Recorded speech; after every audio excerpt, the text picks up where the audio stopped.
Hello children, greetings of the day for all of you. Let's come back to the lesson, The Black Aeroplane, written by Frederick Forsyth. And this is where we stopped in the last class. You have already seen how an aeroplane is cutting through the storm clouds. Now what we have to learn is what happens to the aeroplane. What happens to the pilot? What is the ultimate result of the risk that he has taken? All those things that we are going to learn. Please come on. See it once more.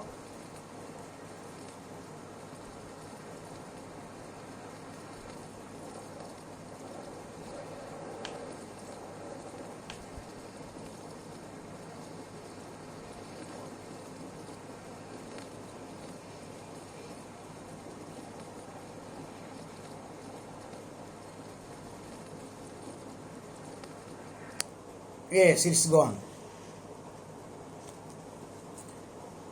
Now see the next.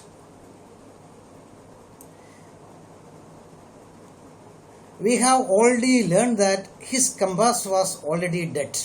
It was not functioning. It was damaged. The other instruments were suddenly dead too. I tried the radio. Paris control. Can you hear me? There was no answer. The radio was dead too. I had no radio, no compass, and I could not see where I was. I was lost in the storm. See, my dear friends, the condition of the pilot. He has taken a risk. He has cut through the storm clouds. Now he is in a problem. He is in danger. The electronic gadgets that directs him, gets him instructions, everything has gone out of order. The compass was damaged, radio also stopped functioning, and he did not know where he was. And ultimately he felt he was lost in the storm. Then the black clouds quite near me. I saw another aeroplane. It had no lights on its wings, but I could see it flying next to me through the storm. See, when he is in danger,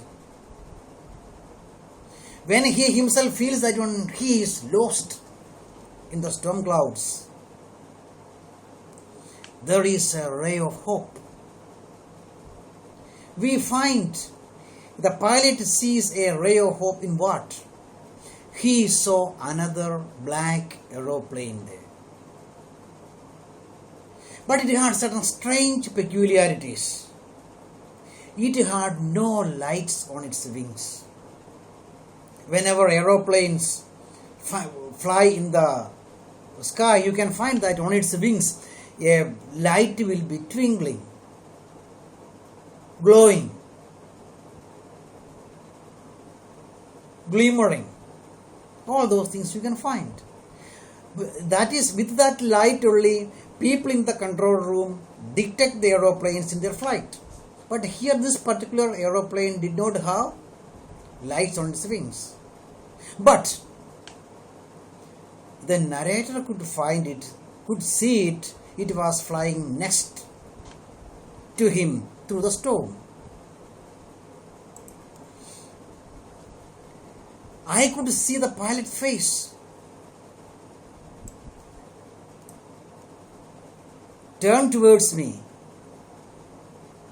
He was very glad to see another person. He lifted one hand and waved. Follow me. He was saying, follow me. He knows that I am lost. He thought, he is trying to help me. Suddenly, see that. And he was able to see the face of the pilot.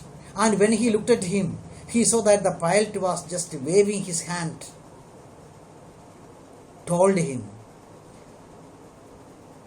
"Follow me, follow me." That is what he felt, seeing the pilot in the black aeroplane.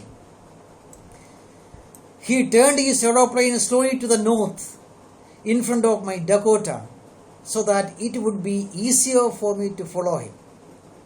He was very happy to go behind the strange aeroplane like an obedient child. After half an hour, the strange black aeroplane was still there in front of me in the clouds. See, he was very fortunate. He felt himself very fortunate to have the pilot of the black aeroplane, because he just showed him signs and gestures to follow him. That has inspired him. He felt that in danger somebody is with him, somebody is there to guide him. That has lightened his heart. His heavy heart was lightened. And he the black aeroplane just got in front of him. It turned towards the north and asked him to follow him. He was very happy to follow him, behind him, just like a child. And he just followed him just like a child. And he could see that another half an hour, the black aeroplane kept flying in front of him, just kept flying in front of him in the black clouds. Here you can see the image, how the narrator is following the black aeroplane. Then you can find. There was only enough fuel in the old Dakota's last tank to fly for 5 or 10 minutes. I started to feel frightened again. See, already or more than half an hour he flew through the storm clouds. And when he checked the fuel, he saw that only very little fuel is left. It would be sufficient to the fuel is left only for 5 to 10 minutes flight. So what he would do? Again he started to feel frightening. He was frightened. What will happen next? How long he will have to go? But then he started to go down, and I followed through the storm. After some times, the pilot of the aeroplane or the black aeroplane, it started to dip down. It was started to move downward. And the narrator also followed him, exactly behind him, to downward.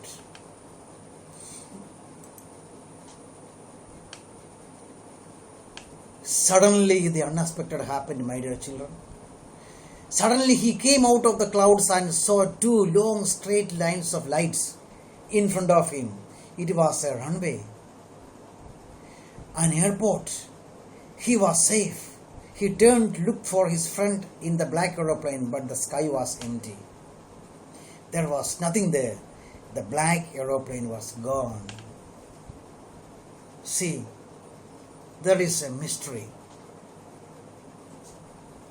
Something which he finds difficult to understand. He was flying through the storm clouds just behind the black aeroplane and flew over half an hour. And after some times, he just came out of the storm clouds. There was light. Then he understood. There was 2 lines of lights. Appeared like a runway. It was sure. It was an airport. He was very happy. He felt himself safe. Now he will be able to land safely. Then what about the aeroplane? The aeroplane which helped him, guided him. The aeroplane which he followed just like a child. where it has gone. It was not found anywhere in the sky. It was gone.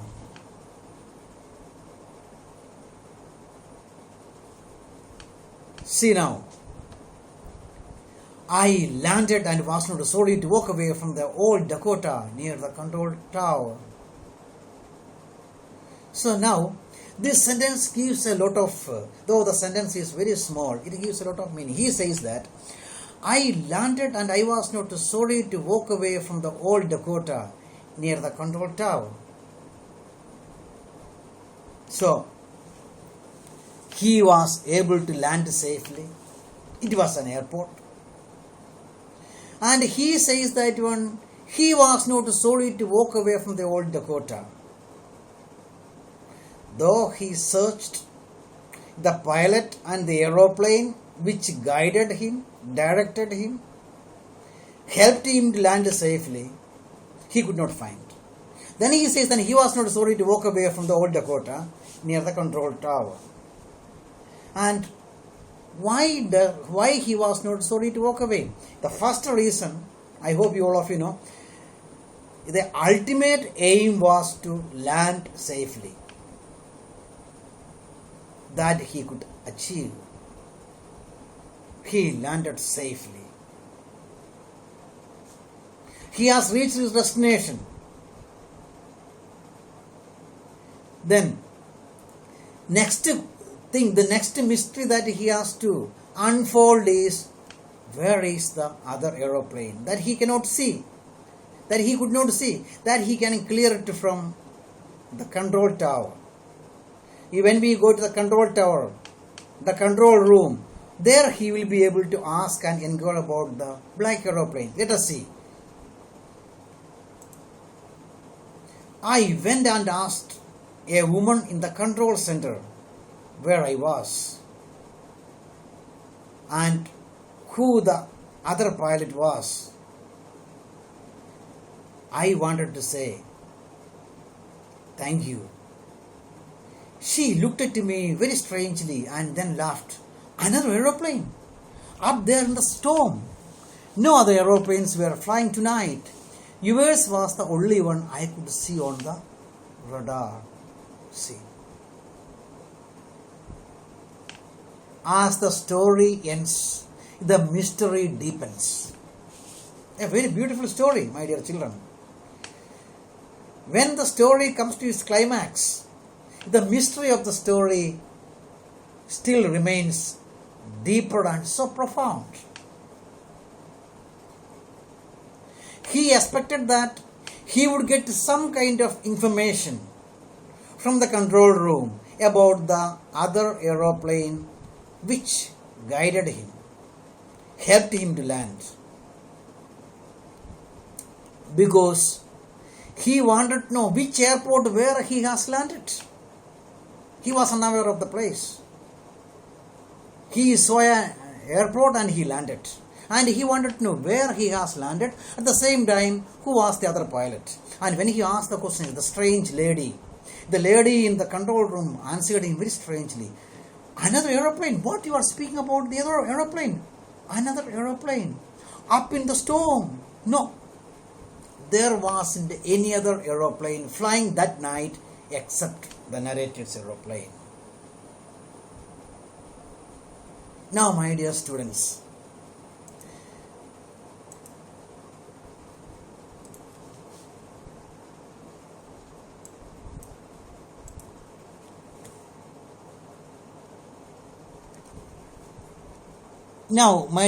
where did the black aeroplane go?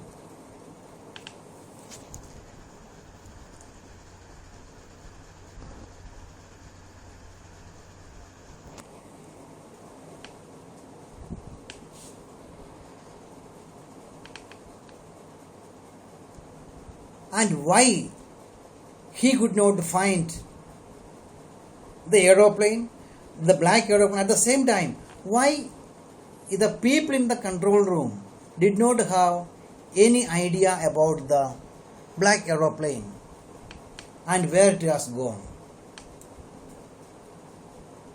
And what is your opinion? You know, my dear children, this story, when the story began, when the pilot started flying from France to England, he was in a very light mood, in a very good spirit. He was happy to go to his own native land, meet his family members, have that big breakfast, because his impulse was driven by the thought of meeting his family members and having that big English breakfast. That's why, though he realized when he saw the storm cloud, though he realized the safest option was to go back to France, he did not do that. From there also he said, I want that breakfast. I want that breakfast. I want it with my family members. So I will take the risk. He took the risk. Now we find he landed safely.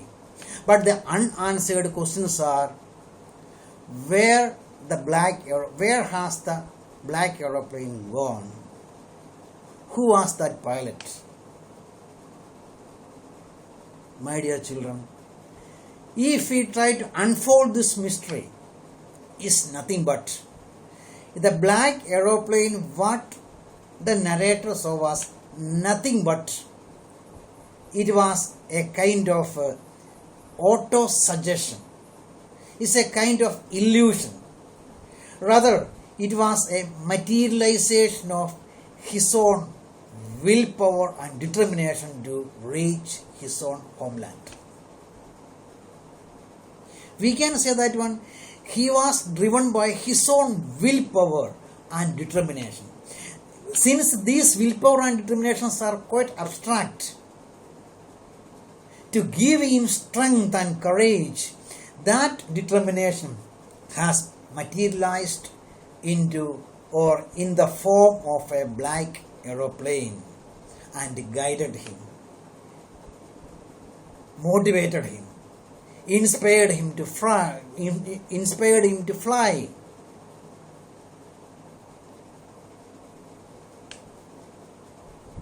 That shows that one, his strong willpower.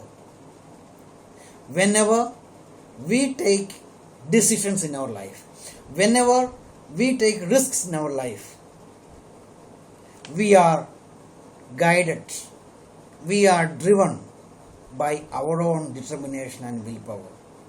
You know that the life of a pilot, my children, the profession and the career of a pilot itself is very risky. It is not just like that we are driving a vehicle or a car or a two-wheeler or a bike on the road. If an accident takes place on the road, we may fall down and we may be saved with some minor injuries in minor accidents. But in the air, a minor accident is very, very severe. It will be detrimental. And life of a pilot is always risky. And people with extraordinary courage and wisdom only can become good pilots.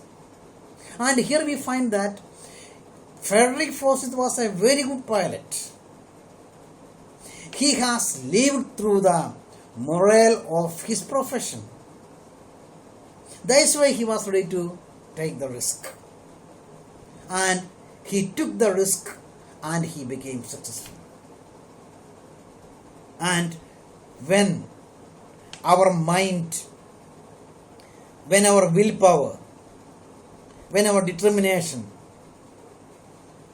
forces or helps us to take a decision in our life or a risk in our life, all other components, all other feelings, all our composition of our self join with that and help us to come out of the risk. That is what we call success. In the same way, the pilot has overcome the risk in his life and he has become successful in his life. That's why he was very happy. He says that one. He was not sorry to walk away from his Dakota because he was saved. He safely landed. That is how the story ends here. A very beautiful story. Children, read again and again. And I will be posting a number of questions, and you will have to go through that, answer these questions, and enjoy the story. A very beautiful story. So, hope you have understood and enjoyed it. Okay, have a nice day. Thank you.